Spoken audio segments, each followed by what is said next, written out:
오늘 하나님의 말씀 함께 읽고 나누기 원합니다. 사도행전 28장 23절에서 31절까지의 말씀입니다. 네, 함께 읽겠습니다. 그들이 바울을 만날 날짜를 정하고 많은 사람들이 그의 숙소를 찾아왔습니다. 그는 아침부터 저녁까지 그들에게 하나님 나라에 대해 증언했고 모세의 율법과 예언서들로부터 예수에 관해 설득시키려고 했습니다. 어떤 사람들은 바울의 말을 믿었지만 믿지 않은 사람들도 있었습니다. 그들이 서로 의견이 엇갈린 채 떠나려 하자 바울이 한마디 덧붙였습니다. 성령께서 예언자 이사야를 통해 여러 번의 조상들에게 하신 말씀이 옳습니다. 이 백성들에게 가서 말하라. 너희가 듣기는 들어도 깨닫지 못하고 너희가 보기는 보아도 알지 못할 것이다. 이 백성들의 마음이 무뎌지고 귀는 듣지 못하고 눈은 감겨 있다. 이는 그들이 눈으로 보고 귀로 들으며 마음으로 깨닫고 내게 돌아와 고침을 받지 못하게 하려는 것이다. 그러므로 여러분은 하나님의 구원이 이방 사람들에게로 갔다는 것을 알아야 합니다. 그는 듣게 될 것입니다. 바울은 만 2년 동안 자기 셋집에 머물면서 자기에게 찾아오는 모든 사람을 맞아들여 어떠한 방해도 받지 않고 담대하게 하나님 나라를 선포하고 주 예수 그리스도에 관한 것을 가르쳤습니다. 아멘.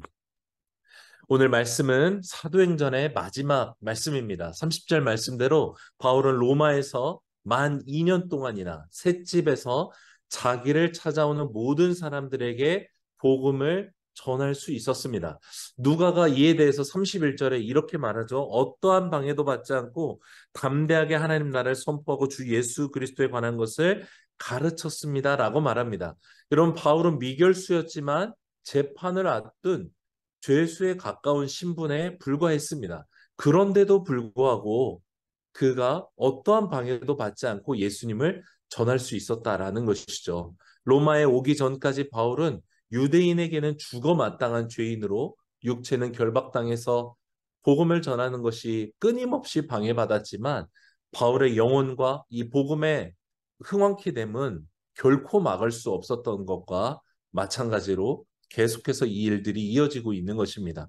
바울만이 아닙니다. 사실 누가는 사도행전 전체를 통해 이것을 증거하고 있죠. 사탄과 유대인의 사람들, 수많은 믿지 않는 반응자들은 끊임없이 이 복음 전해지는 것을 방해했습니다. 사탄은 그렇게 넘어뜨리고 굴복시켜서 승리한 것처럼 보여졌으나 하나님의 말씀은 더욱 흥왕케 되었고 복음은 널리 널리 퍼져나갔습니다. 하나님은 패배하지 않으십니다. 패배하실 수 없는 분이시기 때문에 그렇습니다. 로마 권력을 등에 업은 권력자들과 또 율법을 지키고자 했던 예수 그리스도를 부인했던 유대인들에 의해 복음은 갇히게 되는 것 같았지만 오히려 이 방해를 받으면 받을수록 더 멀리 퍼져나간 것입니다. 환경이 좋았던 것이 아닙니다. 권력자였고 부자여서 그래서 복음이 퍼져나간 것이 아닙니다. 박해받았고 감옥에 갇혀야 했고 유대교 이단 종파의 사이비 종파의 하나처럼 취급받았고 그렇게 됐지만 오히려 말씀은 전해졌습니다. 미쳤다는 소리를 들었고 율법을 저버린 자라는 변절자 취급을 받아야 했고 거짓을 가리키는 자라고는 악한 자라는 비판을 받아야 했지만 이 복음은 더욱 널리 퍼져 나갔습니다. 온갖 방해가 가득했죠. 순교해야만 했고 갇혀야만 했고 도망 다녀야만 했습니다. 그러나 이 복음은 들풀처럼 번져 나갔습니다. 여러분, 하나님은 바울이 마지막까지 감옥에 갇힌 신세처럼 로마에 갇혀 지내야 했지만 그 바울을 통해 복음을 전하셨습니다. 황제의 턱 밑인 로마에서 무려 2년 동안이나 하나님의 나라와 예수 그리스도의 복음을 전하게 하셨습니다. 뿐만 아닙니다. 바울이 이 기간에 썼던 이 옥중서신을 통해서 또 많은 교회들은 위로를 받았고 오늘 우리에게도 이 말씀은 말씀하고 있습니다. 여러분, 하나님의 말씀은 사람에 의해서 환경에 의해서 갖춰지지 않습니다. 하나님의 생명력은 사탄과 돈과 세상 권력에 의해서 제한받지 않습니다. 잡초를 다 뽑아내고 온 벽에 시멘트를 발라놔도 시멘트를 뚫고 나와서 잎사귀를 내는 이 생명력처럼 하나님이 만드신 생명력, 하나님의 생명력은 창조의 능력에 힘입어서 끊임없이 살아나고 퍼져나가게 되는 것입니다. 그리고 하나님은 이 일을 하심에 있어 하나님의 사람들을 부르신다는 것입니다. 마가의 다락방에 모여서 기도하며 성령을 받았던 마가의 다락방에 120여 명의 사람들을 시작으로 오늘 바울까지 하나님은 하나님의 사람들을 통해 이 복음 전함을 계속해서 이루어가고 계셨습니다. 사랑하는 성도 여러분, 사도행전이 말씀하는 그리스도인의 정체성은 무엇일까요? 증인입니다. 무엇에 대한 증인입니까? 예수 그리스도가 하나님의 아들이고 예언되었던 메시아로 오셨다는 것. 예수께서 이 땅 가운데서 행하셨던 모든 일들, 기적과 말씀 전하시고 행하셨던 그 모든 일들이 사실이고 이게 곧 예언된 말씀이 성취되었던 사실이었다는 것. 십자가에서 죽으셨으나 사흘 만에 부활하셨다는 것. 하나님께서 이 예수를 믿는 자들에게 성령님을 주셨다는 것. 이 이야기를 땅 끝까지 전하라는 사명을 받았다는 것. 여러분, 그리스도인들은 이 모든 일에 대한 증인들이었습니다. 여러분, 사도행전에는 그리고 복음서에는 두 종류의 증인들이 나옵니다. 예수 그리스도를 전하기 위한 증인들이 나오고 이 예수 그리스도를 부인했던 증인들이 나옵니다. 하나는 참 증인이었고 다른 하나는 거짓 증인이었습니다. 이 참 증인들은 자기의 생명을 얻고 난 후로 기꺼이 자기 생명을 드렸던 증인들이었고 거짓 증인들은 돈과 권력을 얻고자 거짓말하는 증인들이었습니다. 사도행전에 특별히 이 증인이라는 단어가 13번 사용됩니다. 이 증인이라는 헬라어 단어는 마르퀴스라는 단어인데요. 이 뜻이 가진 의미가 오묘합니다.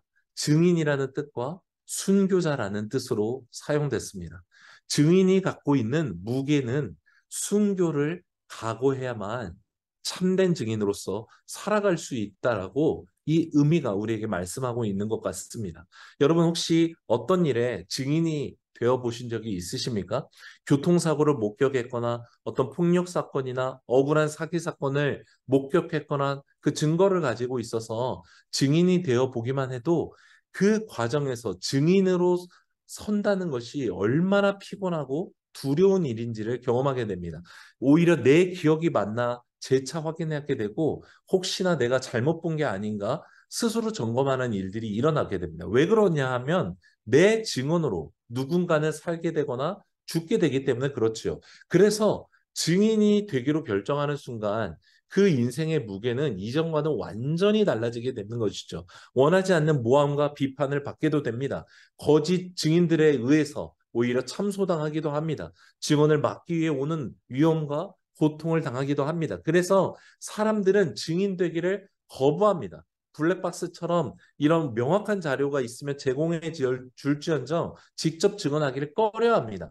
반대로 돈을 위해서, 가명을 위해서, 자기를 위해서 거짓 증언하기를 두려워하지 않고 나서기도 합니다. 결국 자기를 살고자 양심을 버리는 거짓 증인도 여전히 있는 것이죠. 여러분, 그러나 우리가 살아가는 동안에 증인되는 것을 결코 꺼리지 않는 경우가 있습니다.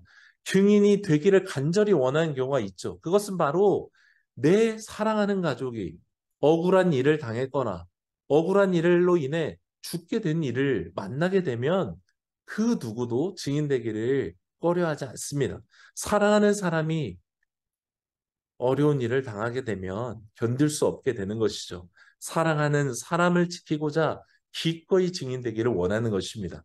여러분, 그 증인이 얻는 것은 무엇입니까? 돈이나 권력이 아닙니다. 사랑하는 사람을 다시 얻는 것. 사랑하는 사람에게 씌워진 억울함을 걷어내고 그가 살게 되는 것을 얻는 것.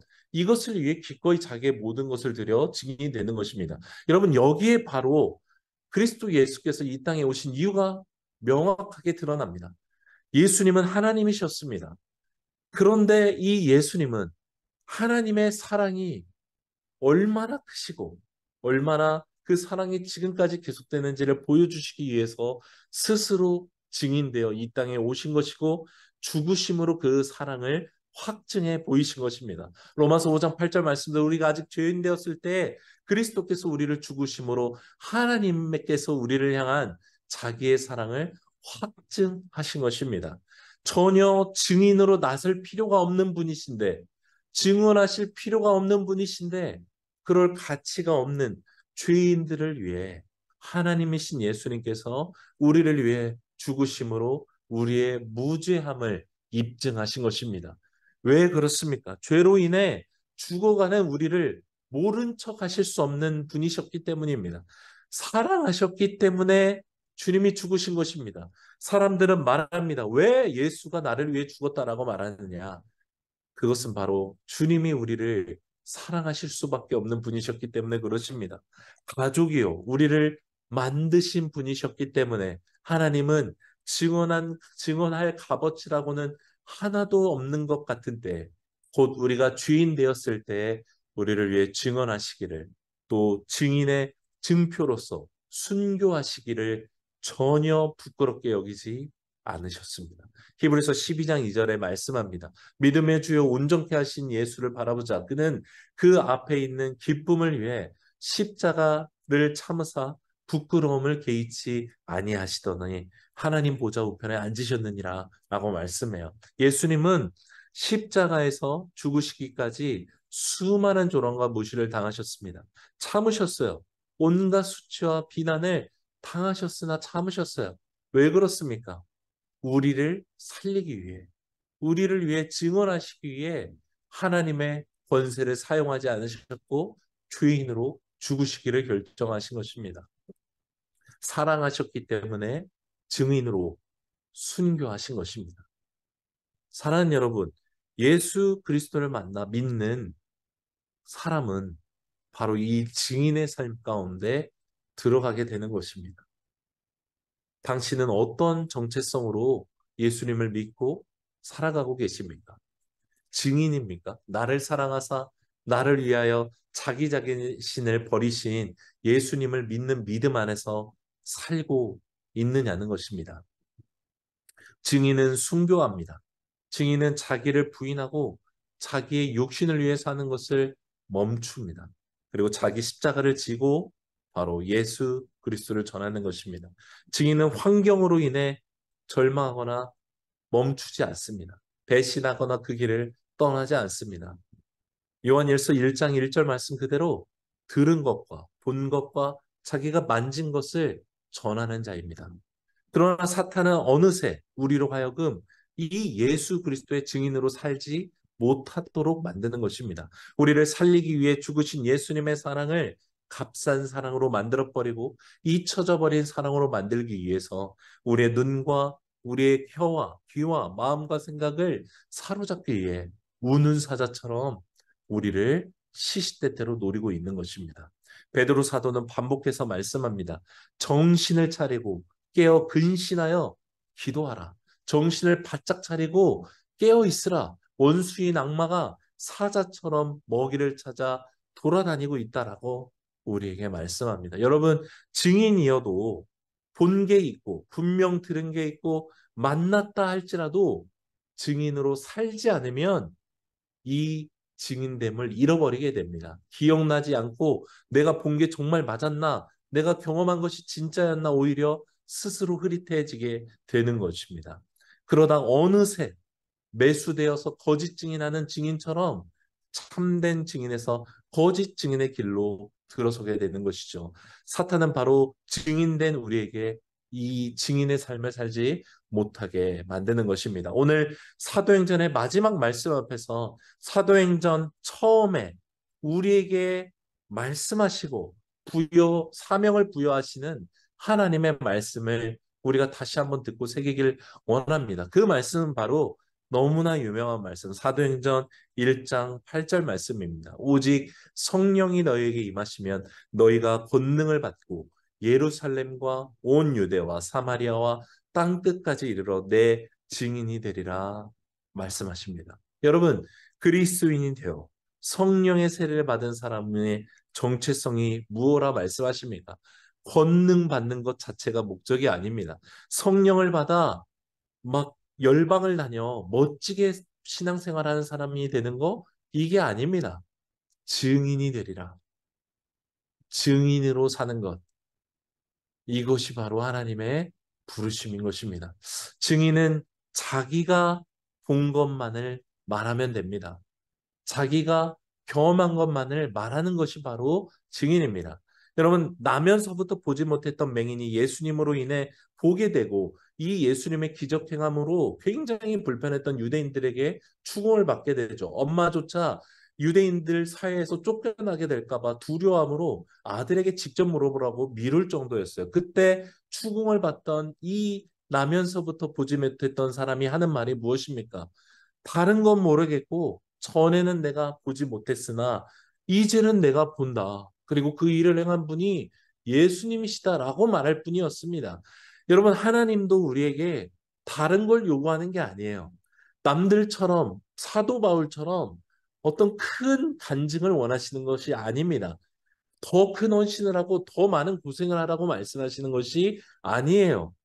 받은 사랑을 말하고 경험한 사랑을 말하라 말씀하십니다. 내 주변에 있는 절망하고 낙심하는 고통받고 굶주리고 어려움 당하는 일을 보게 하시고 느끼게 하실 때 그 사랑을 나누어 주라 말씀하시는 것입니다. 나를 찾아와 주신 이 믿을 수 없는 하나님의 사랑, 나 같은 죄인을 구원하시기 위해 죽으신 예수님의 사랑, 지금도 나와 함께 하시는 믿을 수 없는 이 성령님의 사랑을 말하고 전하는 증인으로 살아가기를 원하시는 것입니다. 성경은 바울의 마지막을 기록함에 있어서 그가 어떻게 죽었는지 기록하지 않습니다. 그가 참수형 당했다라는 것을 기록하지 않아요. 그저 어떤 방해도 받지 않고 담대하게 하나님의 나라를 선포하고 주 예수 그리스도를 가르쳤다라고만 말씀합니다. 여러분, 저는 이것이 하나님의 바울을 바라보시는 마지막이었다라고 믿습니다.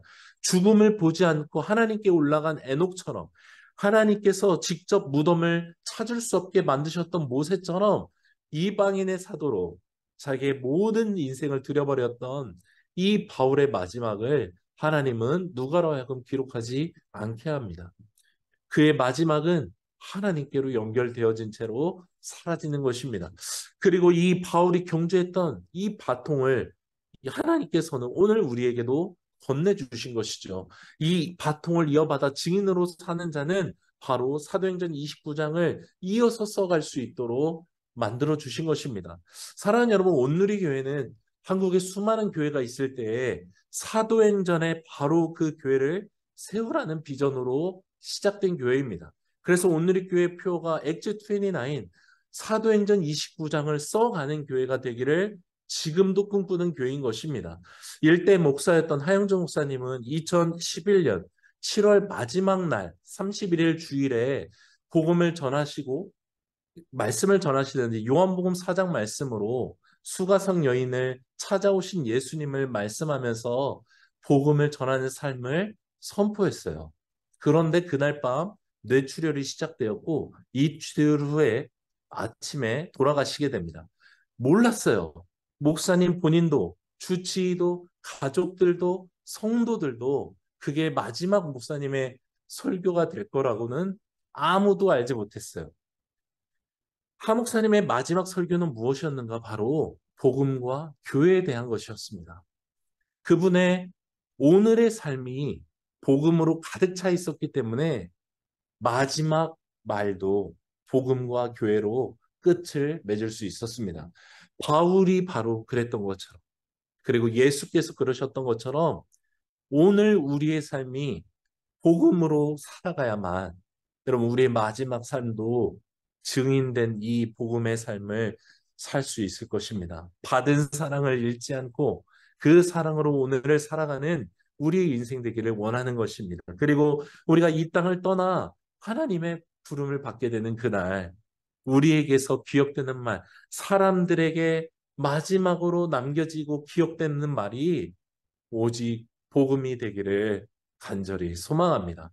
우리를 증인으로 부르신 삼위 하나님을 찬양합니다. 정신을 차리고 깨어 기도하며 성령께 순종함으로 이 증인의 삶을 살아가는 우리 모두가 되기를 간절히 소망합니다.